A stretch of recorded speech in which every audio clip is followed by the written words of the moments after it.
Hello everyone. Today I'm going to discuss about the B plus trees. My name is Chandu. Let's dive into the first topic, introduction. In this, a B plus tree is a self-balancing research tree that keeps data stored that allows efficient operations such as searching, insertion, and deletion. If in this extension there's another one B trees, but optimized for the system that deals with the large amounts of data that's stored on the disk. You can also think that B plus trees also has a structure that combines the advantage of the binary search trees like linked list. So you can insert or delete or search for the operations. So this is the introduction. The next one is structure of B trees. In this, the internal nodes contain only keys used for the navigation, not for the actual data. It has leaf nodes that contain actual records or data pointers. In leaf nodes, it's gonna connect it to the linked list, making it easy to scan to them, such an order. And most importantly, there is a tree is always balanced between meanings of all leaves in the same depth or not. So this is the structure of B plus trees. B plus trees. In the next slide, what are the properties? Of the B trees. In this, every node has a except the root must be half full. It has to be half, or it has to be full. Then the root has to be at least two children, so that it is one unless it has a leaf. And the next one is the number of roots should be like the number of keys should be like it determines how many children it can have.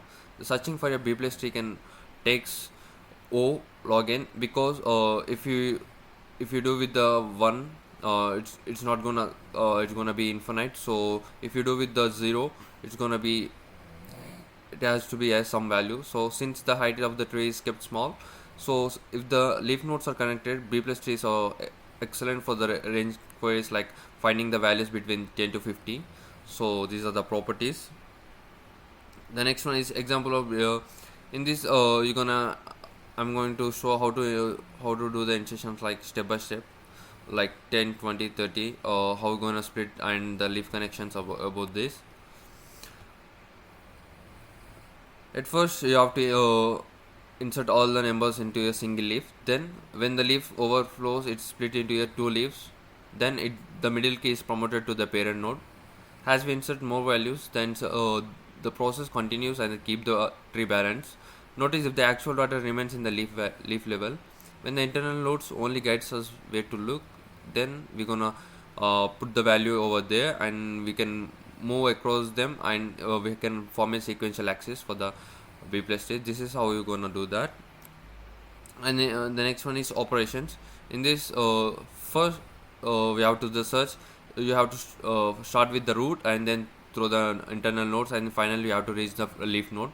If needed, you can follow the leaf links like range of results in the search. And if you go for the insertion, in insert you have to insert the correct leaf. Then if the leaf has overflows, we can split the node into promote the or middle, or the you can divide it into two properties. Then it's gonna propagate forward.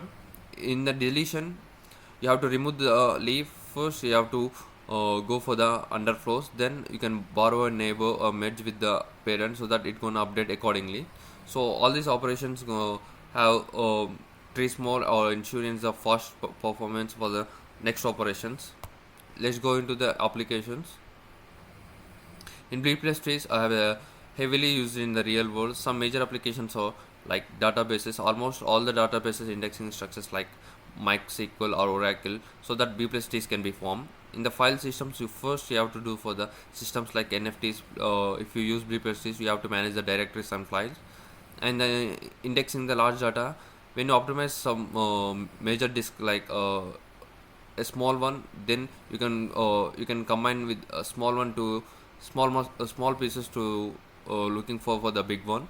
So in this, whenever we need to fast lookups on the data sets, you're gonna find that the advantage in the next topic, the advantage versus B trees.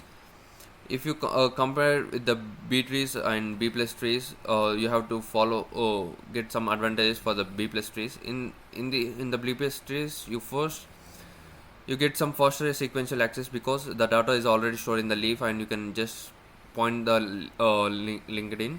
And then if there are more efficient ranging queries, you're gonna choose the B plus trees because it has like 100 and 200. So that if you have find 100, then you reach until 200, it's gonna search everyone.